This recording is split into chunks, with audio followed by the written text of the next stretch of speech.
Hey, what's up, folks? Welcome back to my shop.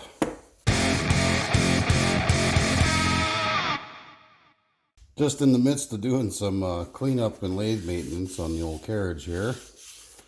Yeah, so in the midst of all this, got some mail the other day. I'd like to thank Joe from Sierra Specialty Auto. I sent him some emoji stickers for his videos a while back. Because if you're a guy like me, he sent me a whole bunch of stickers. Oh, one of these is a business card. If you're a guy like me, then video editing is often a nightmare. So I hope that helped you out, Joe. Thank you for the stickers. I will be putting them with the rest as soon as I get the spot to put them. And also, a fellow Canadian out here in Western Canada sent me some stickers from Everett's workshop. He's got quite the nice shop going on and makes some really nice stuff. Just check out his channel. It's Everett's Workshop.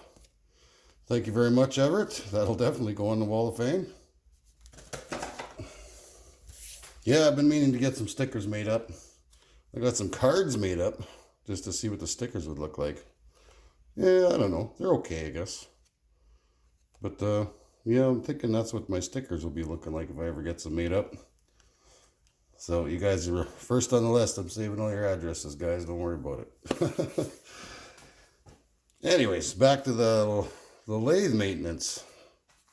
So this right here is my very first, well, yeah, I guess pretty much my very first machining project. I did this, I put this together before I even had calipers. I didn't have any precision measuring tools or hardly any drill bits and a flux core MIG welder. And it still works. I'm not complaining. But of course, when I drilled out the hole is quite a bit bigger than it should be. According to my measurements now that I have something to measure with, it's pretty sloppy in there. You can see that in there. So what I'm debating on is revisiting the old traverse gear casing here. Since I got everything apart and I'm kind of measuring stuff up for other stuff. I'd like to put a bronze bushing because this is a much better fit. Or at the very least, drill this out to the proper size. But I'll have to take this off. And by the looks of things, the lead screw is actually rubbing on there. So I might even attempt to chuck this up somehow. And I'll take the weld off with the lathe. And take this down a few thou. All right. So this is kind of going to be my plan, I think. Like it kind of looks to me that we should be able to be pretty damn close to 3 full bolts right in there. And maybe a clamp on the back on that strong spot. And I think we'll be able to turn that. What I'm planning on doing is putting a bigger one, a unit like this on here. And bore it out to fit that bushing. And then as for this part, well, I don't know if we'll figure out some way to mill that out or if I'll just go back to the old-fashioned grinder method. That's how I did it before, obviously. But, yeah, I don't even know what kind of steel this is. This was focus. This was some kind of mystery metal. You can see I turned that with some kind of, I don't know what kind of tool. It was just, it was probably my first tool that I ever ground, so, memories. Alright, well, to start off here, I'm going to slow this down quite considerably, because that's got some serious imbalance going on there. I might have to put in a couple bolts here and there just to even it out. And everything's good here. I think so.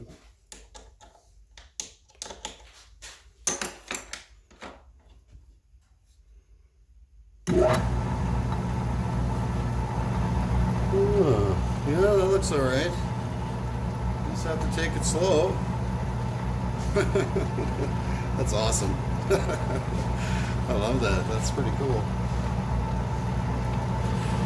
It's the weirdest oddball thing I've turned so far. Awesome.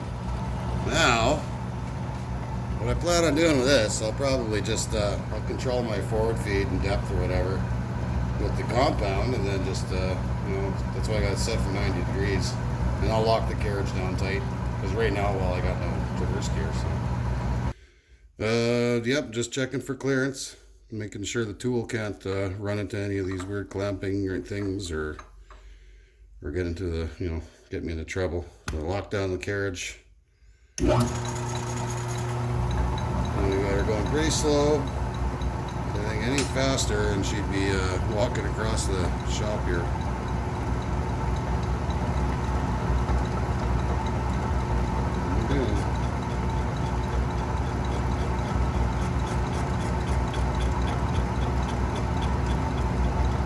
Okay. We'll bring in like 5 thousandths. Let's just see how this is going to work. And I can see my original job is a little bit out of whack.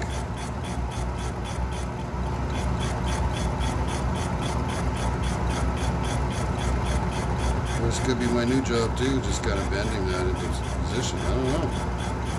I'm not too worried about it though.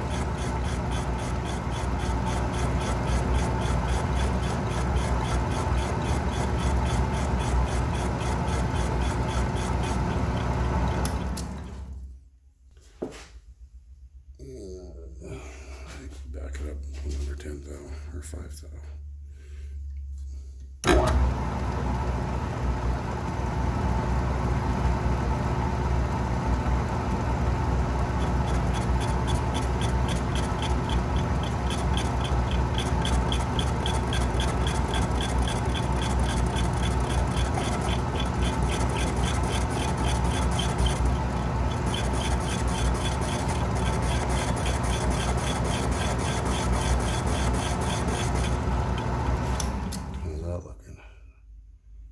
Yeah, now we're getting all the way around.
Not really sure where to start tackling this weld.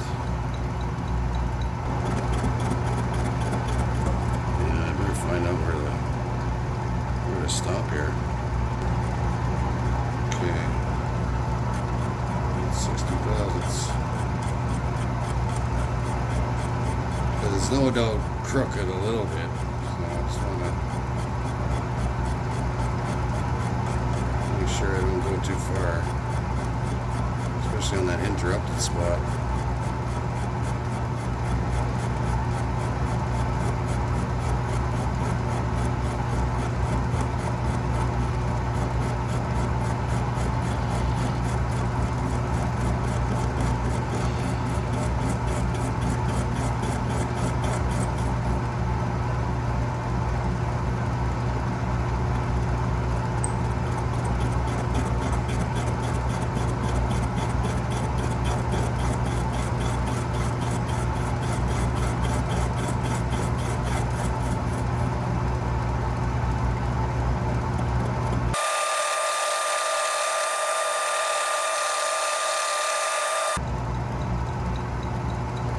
I'm trying to do about 10 thou at a time, just because it is an interrupted cut and a weld.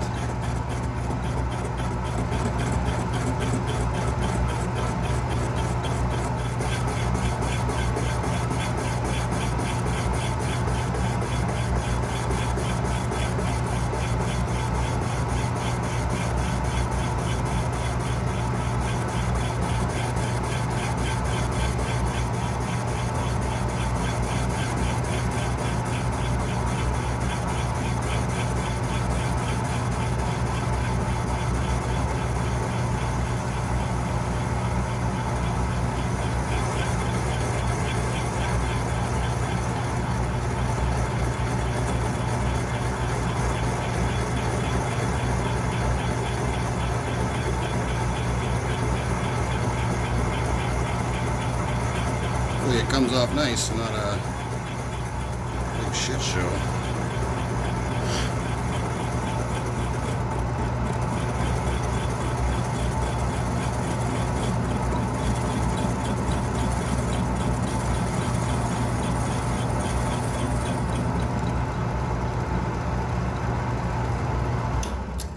I think it's actually just about ready to come off there. Yep.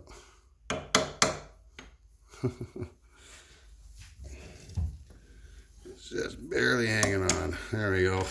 Beautiful. Hey, not bad for my first time doing something like that.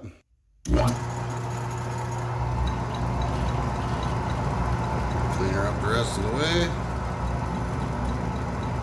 Maybe.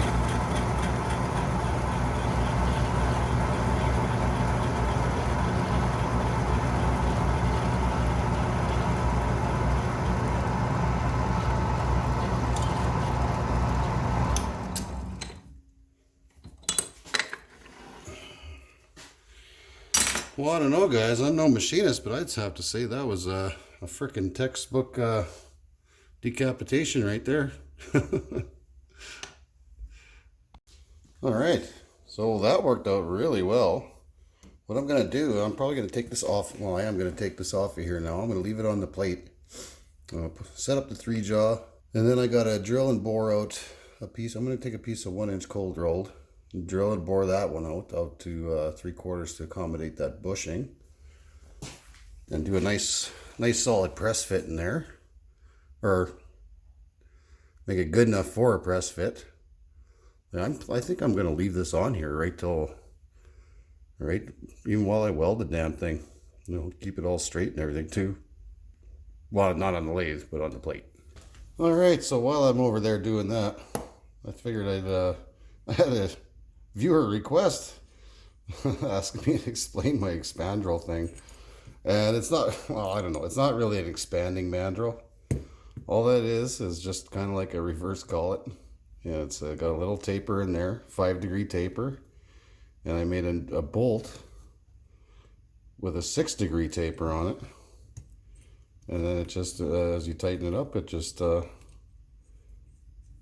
expands that flange out and grips whatever's on it. Simple, really.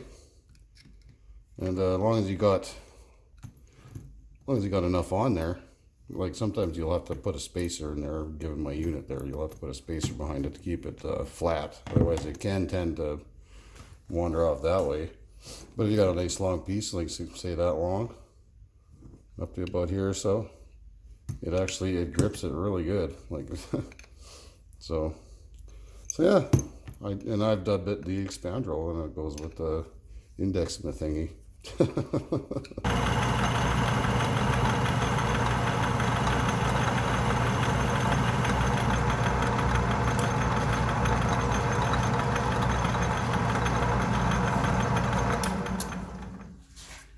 I reckon we're very close now. It's so close. In fact, I think we're right on the money there. Yep. Perfect.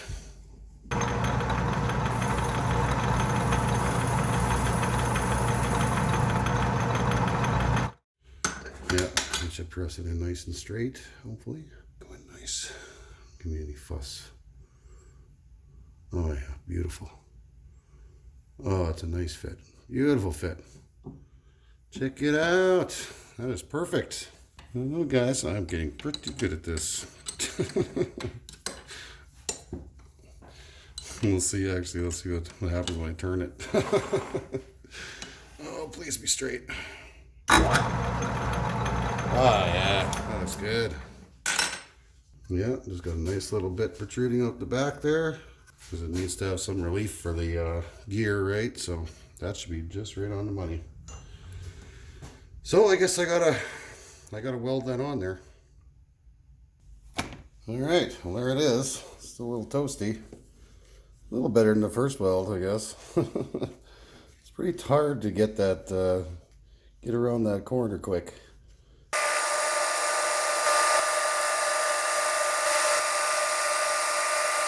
Yeah, it's really weird inside there. I don't know. Yep, too big. Oh well, screw it. Loctite to the rescue, I guess.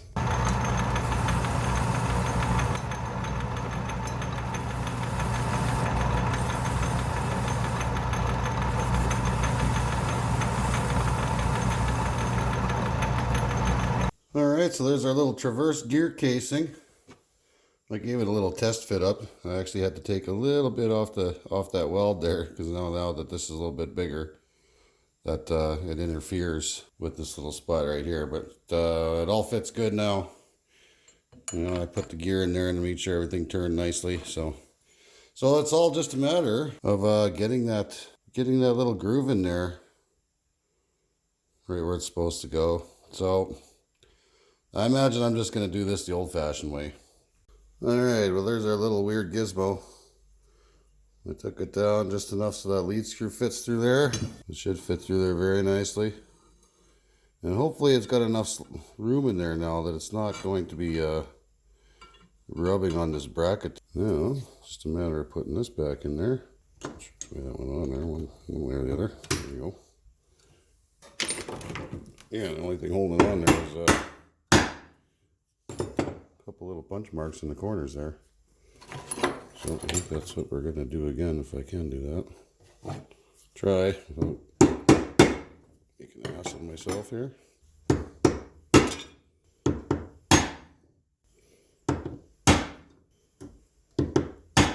Oh yeah, that turns really nice. Super nice. Yeah, I don't think that's coming off there. Alright. Yeah, that actually feels a lot nicer than it did the first time. Well, I'll stick her back together and put her back on the lathe and see how she works.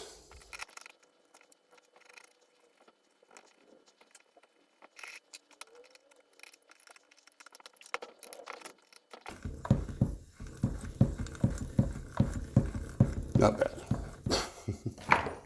Alright, well here's the real kicker here.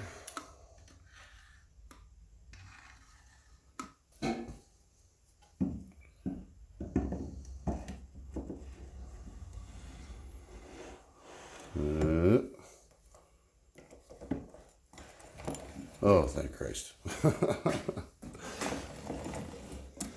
Yeah. It appears to be working nice. Yeah, she's moving nice and freely. Not, doesn't feel like it's going to jam up like it was before. And here's the next kicker, I guess.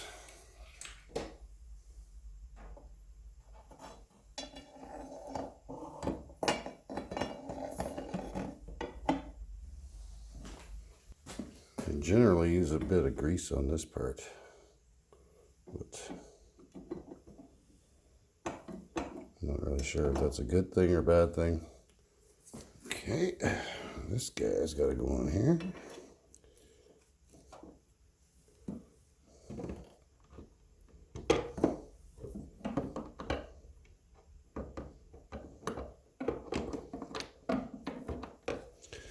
And just finding this freaking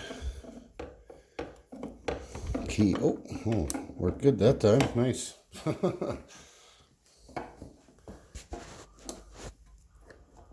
Perfect. That never goes that good.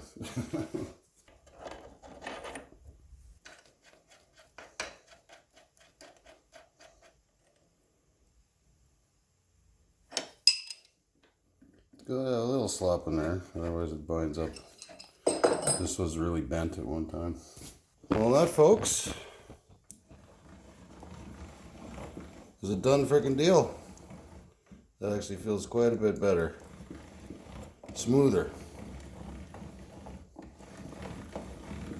You know, like, doesn't feel like this handle's flying off, or, you know, it should turn just fine. Like, it's not, I don't feel any binding in there at all. Snug up those Gibbs screws to be sure. But I think we got her beat. Well, that was a bit of an interesting project. I definitely learned a few things while using one of these dealies, that's for sure. For starters, be aware of every little bolt and thing that's on there. We'll see. Oh. Something that I actually already knew, I just failed to, you know, I use a dog on this quite often. I just never really, you know, it's a weird part and everything, and, yeah. Anyways, lesson learned. Be freaking careful, guys, if you use one of these things.